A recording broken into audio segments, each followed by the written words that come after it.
Vamos a ver si podemos oírlo al doctor Héctor Casanueva Ojeda, que es profesor de la Universidad de Alcalá de Henares, en España, académico, ex embajador, representante permanente de Chile en Ginebra, en la Organización Mundial de Comercio, etcétera, etcétera. Es muy interesante, ALAD y Mercosur, hablar con él porque le leí un trabajo muy interesante a nuestro querido amigo Héctor sobre América Latina y el orden internacional post-crisis. Héctor, buen día, gracias por atendernos.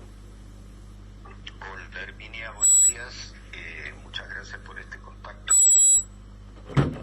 Estamos en este momento en Madrid, en un proceso de transición en lo que respecta a la pandemia, desde lo que fue el confinamiento estricto que tuvimos hacia un desconfinamiento, una desescalada progresiva y diversa, dependiendo de la situación que se vive en cada comunidad autónoma, y bueno, y sufriendo también algunos rebrotes preocupantes que hacen pensar que en algún momento incluso se podría retroceder hacia formas de confinamiento anteriores. ¿Está la sociedad preparada para retroceder? Sí, yo creo que sí, en general sí. En general ha habido una respuesta bastante sensata de parte de la comunidad, pero siempre hay un porcentaje, que no sé, 5 o 10% de gente que no respeta las normas y que son las que van creando justamente estas situaciones nuevas de rebrotes y que están alterando las predicciones. Así que la gente en general está preparada, pero siempre hay un porcentaje, como digo, de gente irresponsable. Claro.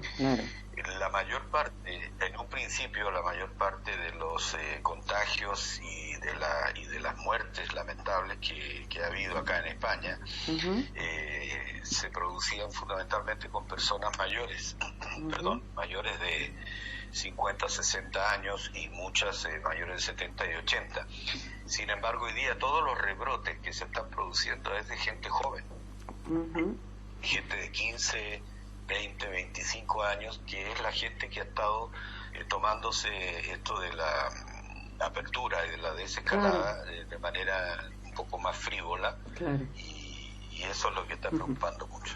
Así que bueno, pero gracias por este contacto. No, por favor, y hecho esta primera aclaración sobre lo humano y cómo están ante este virus, vamos a algo que bueno, que vos conocés y mucho, que tiene que ver tanto con tu actividad en los distintos lugares representando a Chile como embajador, pero en casi todos, desde esa connotación de la cuestión de la economía, de cómo salir adelante a través de un desarrollo, como a muchos les gusta decir ahora, sustentable, ¿no?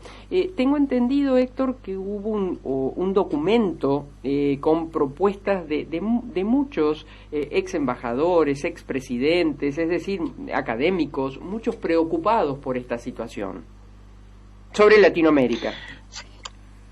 Sí, efectivamente, se emitió ese documento hace aproximadamente un mes.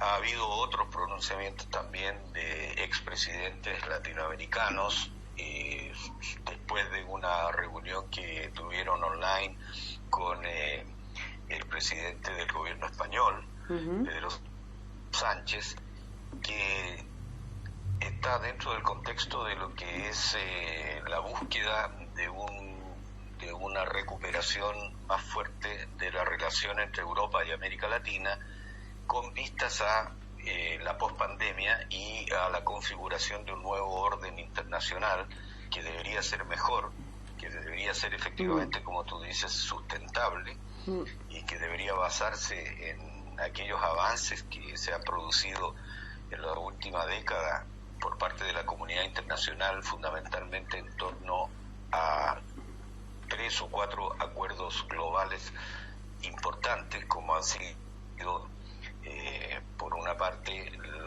los objetivos de Desarrollo Sustentable de la Agenda 2030, que es un itinerario muy importante para la comunidad internacional para vencer la extrema pobreza, y que ahora, por supuesto, con la pandemia se ve alterado en su desarrollo, en sus objetivos, y por lo tanto hay que recalibrar ese documento, ese compromiso.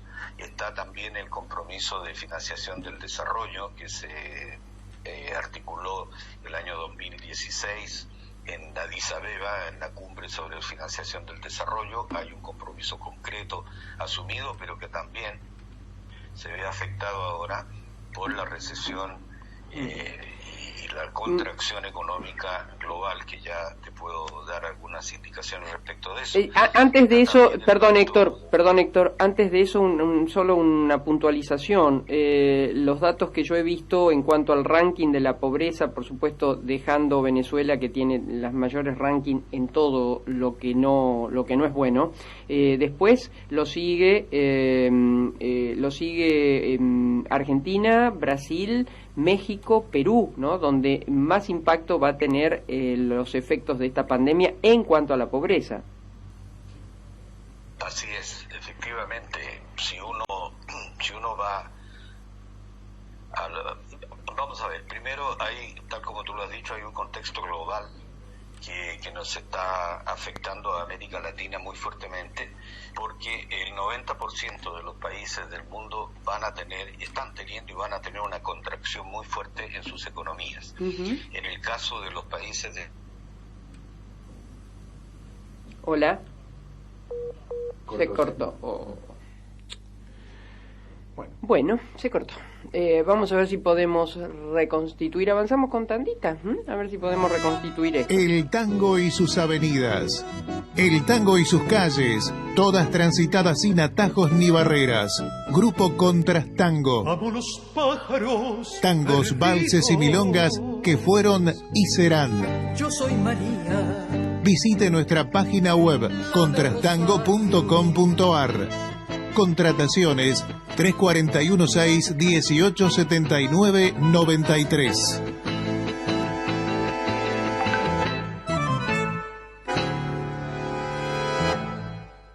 La piedra es...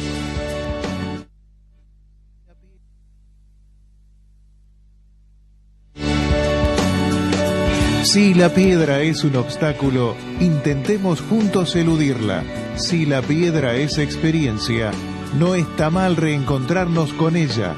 La misma piedra, con María Herminia Grande, Marcos Marcelo Pereira y Liliana Dal Bosco. La misma piedra, un programa donde la única repetición aceptada es encontrarnos todos los miércoles en vivo a las 19 por Televisión Regional, canal 19 de Cablevisión Fibertel análogo o en el 6 opción digital.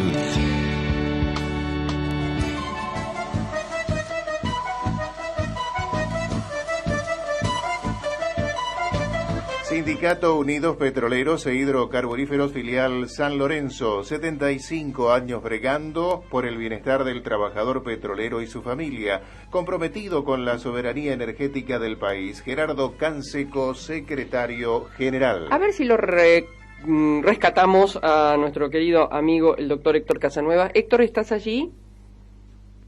Ya estoy aquí. Bueno, fuiste a dar una vuelta y volviste. Nos estaba justo diciendo que el 90% de los países del mundo están ya evidenciando una contracción económica, ¿no? Sí, y los pronósticos son bastante malos, por supuesto, porque en los países desarrollados en concreto van a bajar un 7% más o menos en su producto, y eso nos va a impactar fuertemente. Estados Unidos, una contracción del 6,5%, Japón, el único que va a crecer, pero solamente un 1%, lo cual significa una reducción enorme en China.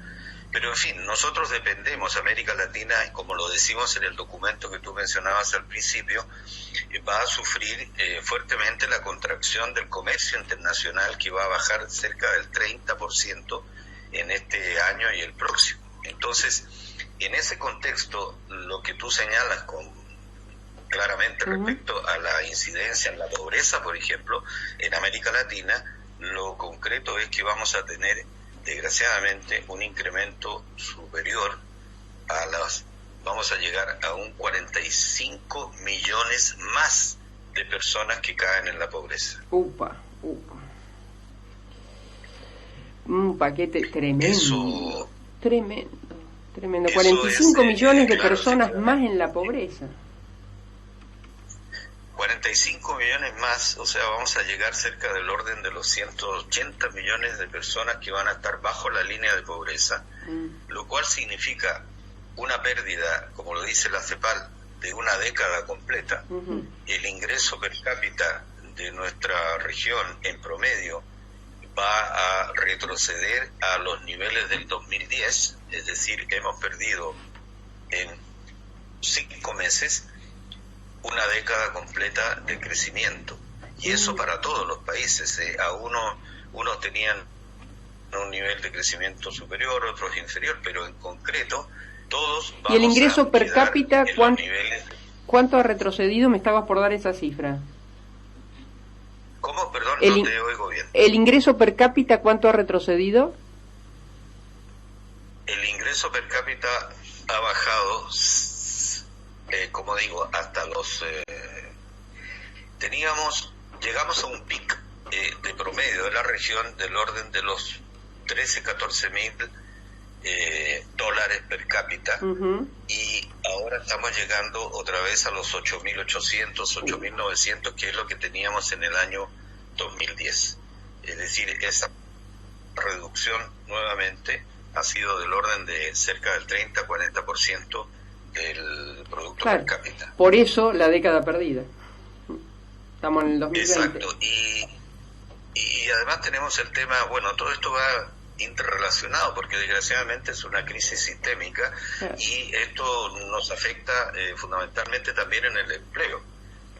40 millones de desempleados más en la región, o sea, vamos a llegar al cerca del 14% de desempleo en la región.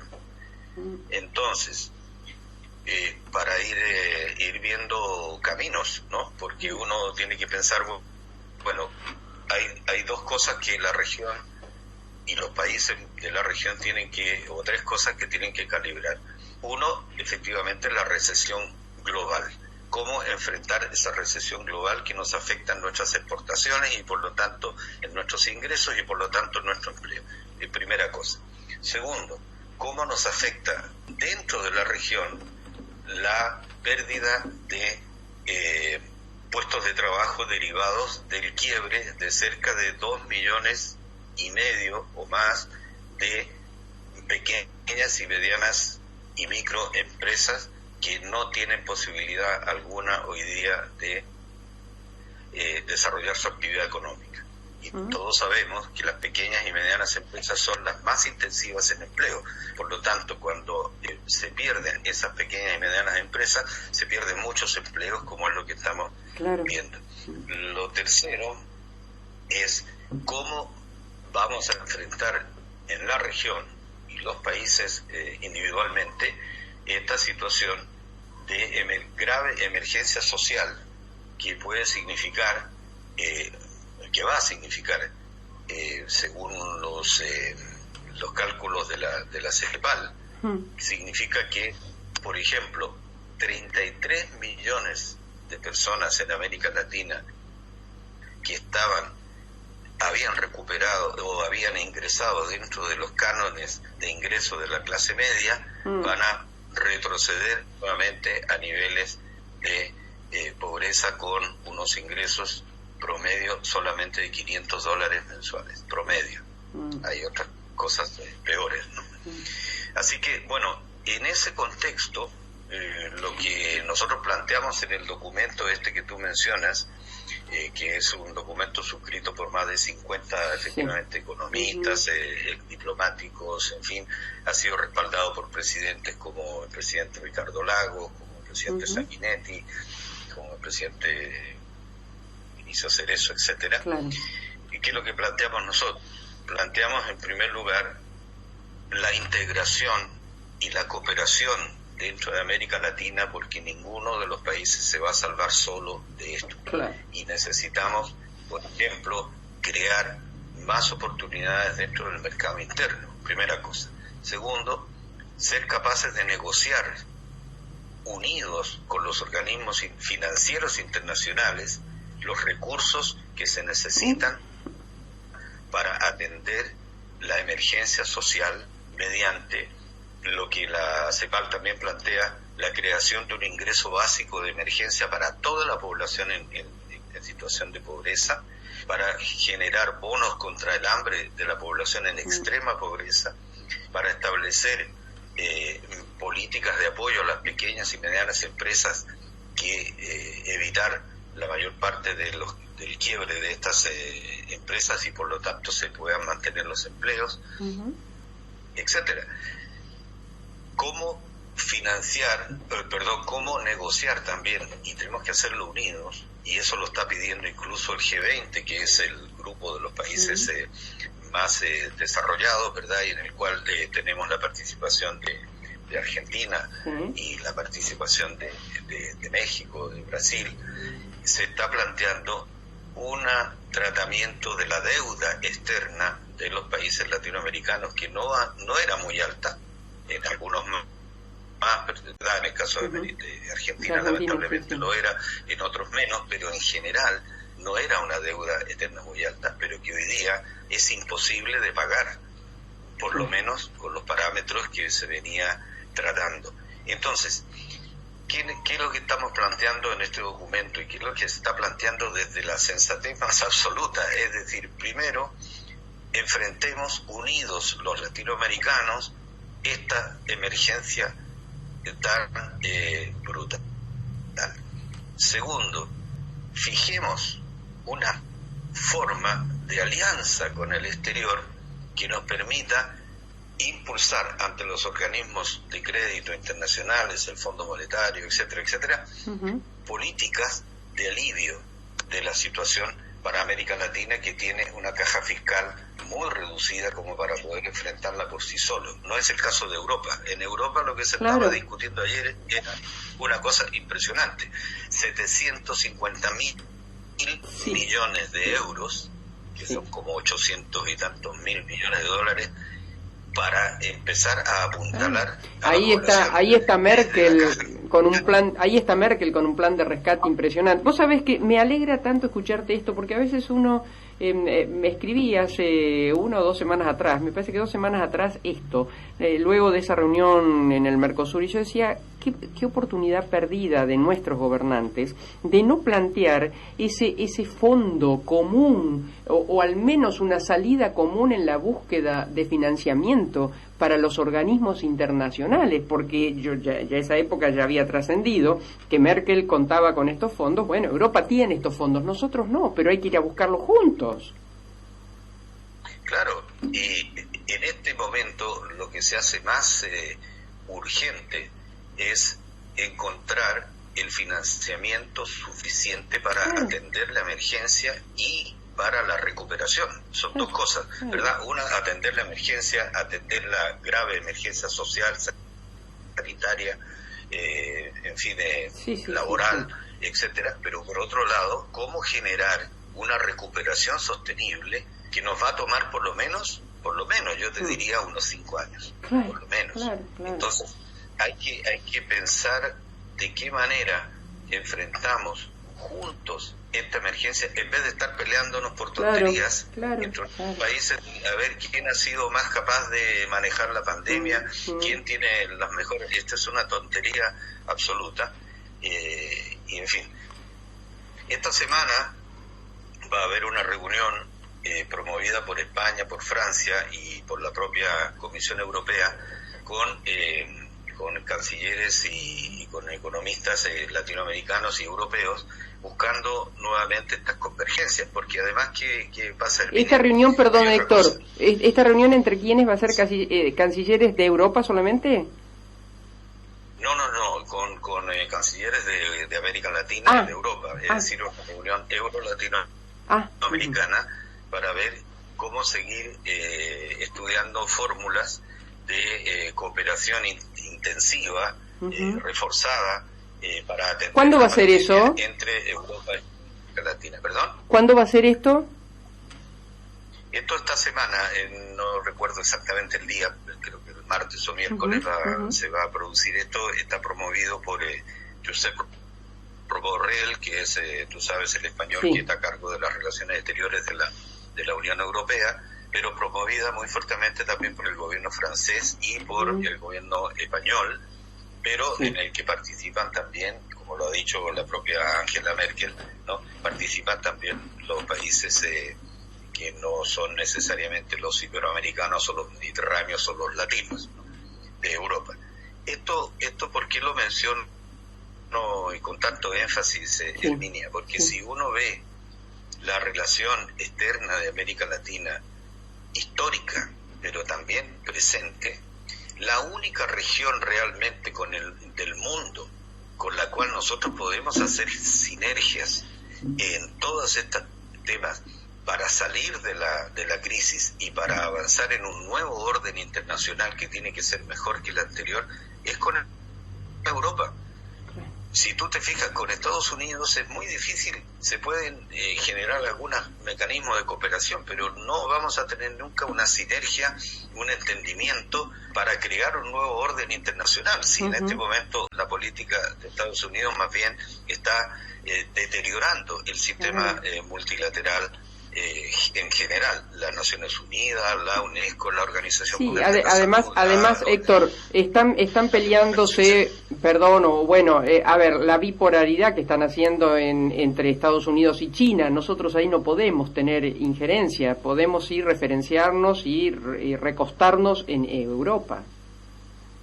Bueno, ahí efectivamente esa es otra cosa. Esta guerra comercial, pero que en realidad es la guerra por la preeminencia tecnológica del futuro entre China y Estados Unidos, nosotros, Europa, de alguna manera, y nosotros de todas maneras, vamos a ser el pato de la boda, porque vamos a ser lo que vamos a sufrir, vamos a ser el campo de batalla de esa guerra tecnológica, y eso hay que contrarrestarlo. Por eso que Europa está en este momento en un proceso de reflexión de todas sus instituciones comunitarias, que se llama la reflexión sobre el futuro de Europa. Comenzó el 9 de mayo de este año y las instituciones están trabajando fuertemente en eso, cómo posicionar a Europa nuevamente en el contexto internacional para que pueda Europa intermediar en esta guerra tecnológica, atenuar los efectos de esta guerra comercial entre Estados Unidos y China. Y en esa estrategia, nosotros como América Latina tenemos que estar unidos con Europa. Esa es la otra cosa que estamos planteando, tanto en este documento como en lo que los presidentes emitieron posteriormente. Marcos Pereira lo saluda, buenos días. A propósito de China, China ya ha comenzado a crecer nuevamente y creció más de lo que tenía previsto en esta un punto y medio más, un puntito más. ¿Cómo se está observando eso? Porque en realidad China es el gran consumidor, con sus reglas, pero es el gran consumidor. ¿Cómo se lo está observando precisamente en Europa desde este punto de vista?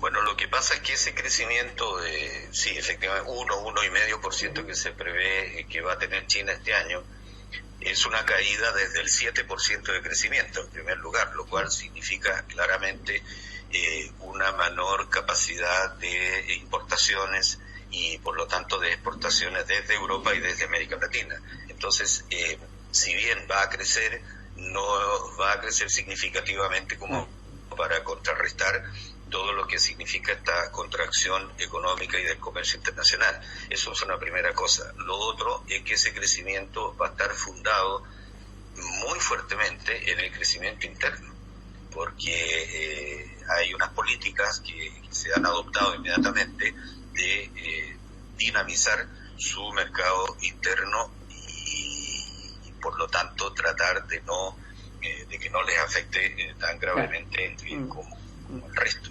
Entonces, lo de China que efectivamente siempre hemos estado nosotros, incluso exageradamente, diría yo, sobre todo desde América Latina, pensando en esa gran ilusión, ¿no?, de que si cada chino se come al año una manzana, se come un plátano, un salmón que viene de América Latina y se toma una botella de vino, etcétera, ya tenemos solucionado nuestro comercio exterior.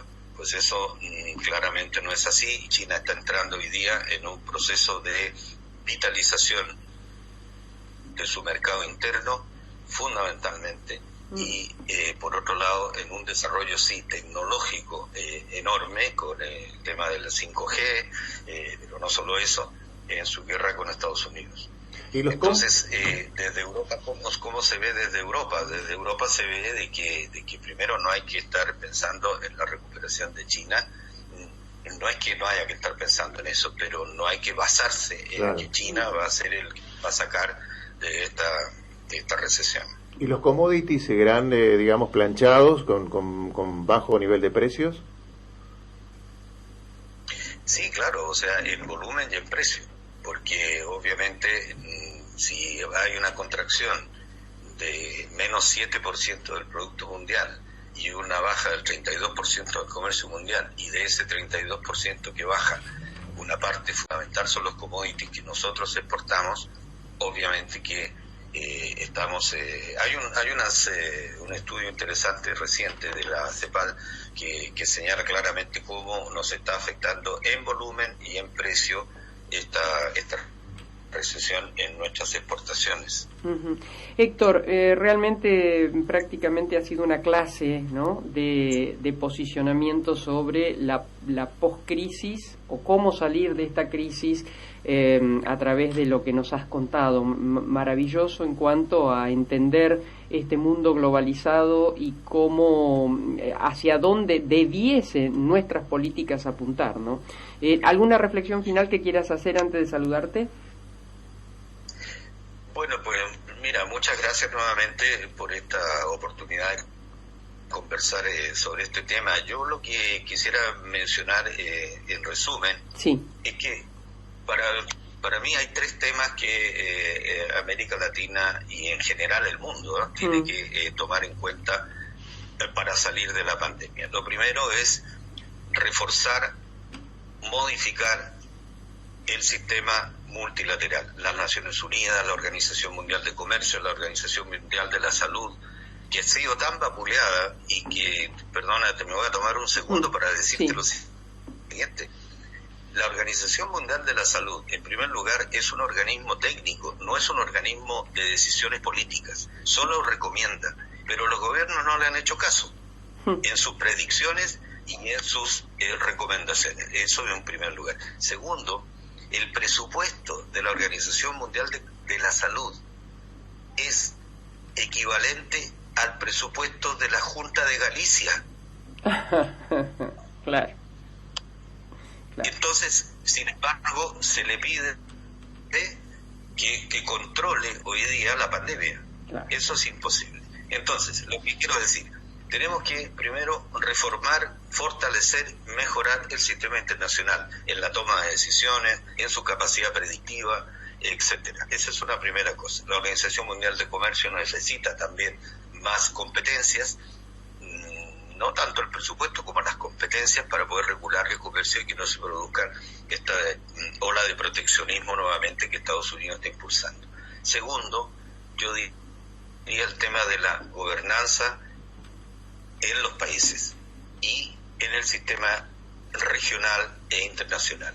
La integración latinoamericana requiere de una gobernanza integrada. No quiere decir de que vamos a crear una comunidad europea ni instituciones como las de la Comunidad Europea en América Latina, porque esa ola ya pasó, pero sí una coordinación como deberíamos tener en este momento, y eso es fundamental. Y lo tercero, Emilia, para concluir, el tema de los ciudadanos. Aquí la participación ciudadana en la salida de la crisis es fundamental, tanto en las exigencias que puedan hacer a la clase política para que se tomen buenas decisiones, como en sus propios hábitos hábitos de consumo, hábitos de higiene que no se han respetado y que van multiplicando las emergencias sanitarias, no solamente estas, sino anteriores también. Yo diría que ahí hay tres, ¿no? Una tríada de factores y de actores que tienen que tomarse en cuenta para poder salir de esto. Es fácil decirlo, muy difícil de hacer. Vamos a ver si somos capaces de nuestro gobernante. Héctor, un placer, un abrazo muy muy grande, muchas gracias por compartir con nosotros esto que es fundamental para entender dónde estamos parados y de alguna manera hacia dónde debiésemos ir. Bueno, pues muchas gracias nuevamente y siempre a la disposición. Muchas gracias, un cariño muy grande. Hemos conversado con el doctor Héctor Casanueva Ojeda, profesor de la Universidad de Alcalá de Henares en España, académico, ex embajador, representante permanente de Chile en la sede de Ginebra ante la Organización Mundial de Comercio, en la LADI, en el Mercosur. Digo todo esto, ¿saben por qué? Bueno, porque cobra fuerza las palabras que acabamos de escuchar.